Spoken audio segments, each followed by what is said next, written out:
Dari sekian banyak hadis, ratusan mungkin ribuan, dari berbagai macam hadisnya, dari yang sahih sampai yang dhaif, yang menjelaskan tentang keutamaan, keuntungan, fadilah orang yang bersalawat ini.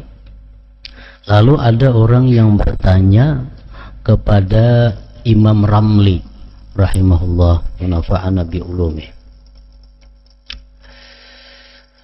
Ujar orang lawan Imam Ramli itu mengatakan, pertanyaannya, halil abdalu al istighfaru awil istighalu bis salati wassalam ala nabi sallallahu alaihi wasallam aw yufraqu baina man ghalabat ta'atuhu fas salatu lahu afdal am ma'asihi fal istighfar lahu afdal.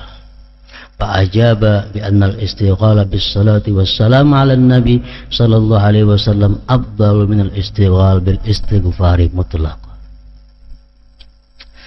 Ujar orang, wahai Imam Ramli, mana baiknya, mana lebih utamanya kita beristighfar dengan bersalawat dan salam atas Nabi? Mana afdalnya?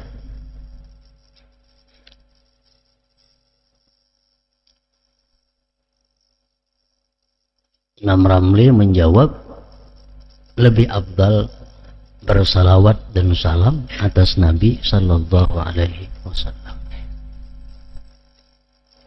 Atau ujar orang, pertanyaannya,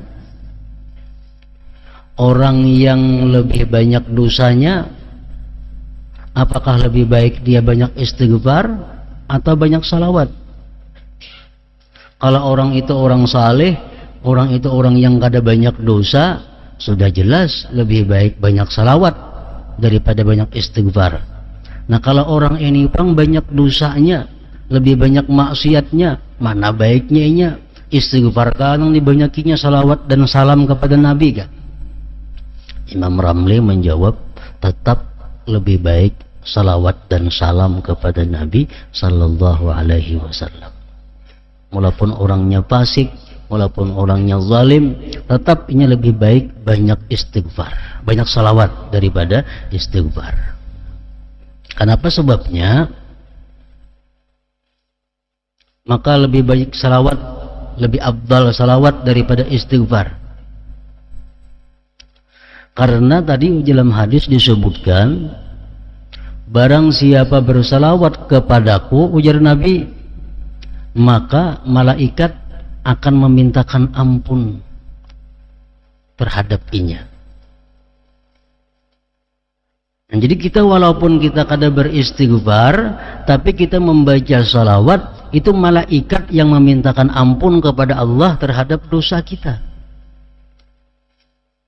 Dan malaikat memintakan ampun kepada Allah terhadap dosa kita itu lebih baik daripada kita sendiri yang minta ampun kepada Allah. Karena malaikat itu orang yang dekat dengan Allah. Setiap kali kita berselawat, malaikat berkata, Allahumma ghfir lahu, ya Allah ampuni dia. Bila kita berselawat, malaikat bersuara, Allahumma ghfir lahu, ya Allah ampuni dia. Tapi kalau kita istighfar saja, malaikat kada umpat mintakan ampun kepada kita. Tapi kalau kita berselawat, otomatis malaikat umpat memintakan ampun terhadap dosa-dosa kita itu. Nah, jadi baik orang yang saleh, baik orang yang fasik, yang banyak dosanya, memperbanyak salawat dan salam kepada Nabi itu lebih utama daripada istighfar. Nah, jadi artinya porsinya dalam sehari semalaman ini kita lebih baik banyak salawat daripada istighfar. Kalau istighfar misalnya 100 atau 70, nah salawat lebih daripada itu.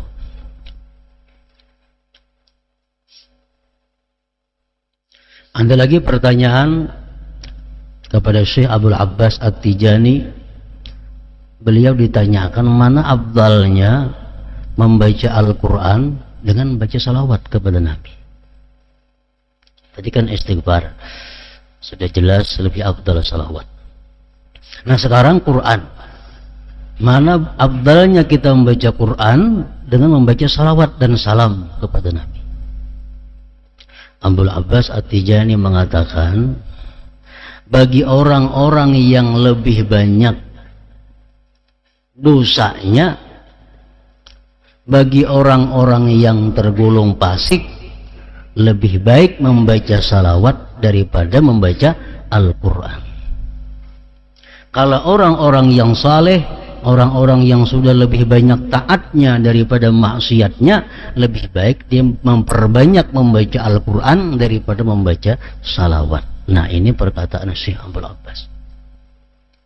Kenapa sebabnya?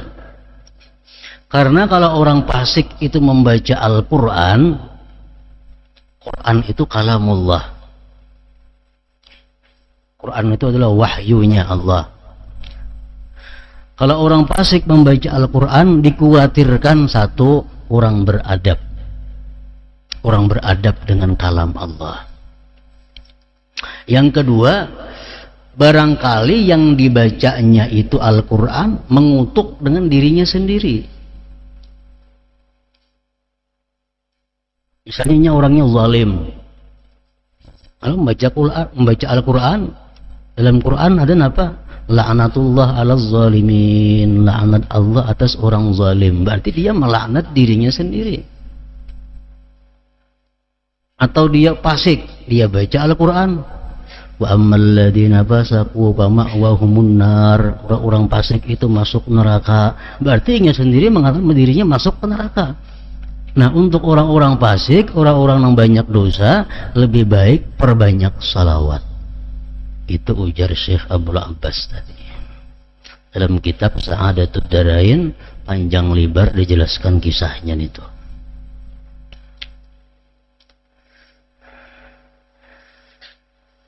Nah, kemudian lagi, mana abdalnya salawat dengan zikir la ilaha illallah. Nah, itu sudah disebutkan oleh Rasulullah Sallallahu Alaihi Wasallam bahwa abdalul zikir, paling abdal zikir itu adalah la ilaha illallah. Itu paling abdal sudah. La ilaha illallah itu sama nul jannah, itu harganya surga. La ilaha illallah. Jadi yang paling banyak porsi ibadah kita dalam sehari semalaman ini zikrullah, la ilaha illallah. Nomor 2-nya salawat kepada Rasulullah. Nah, hanya membaca Al-Quran, hanya istighfar. Itu adalah amalia-amalia yang kada boleh tidak dalam sehari semalaman ini ada kita lakukan.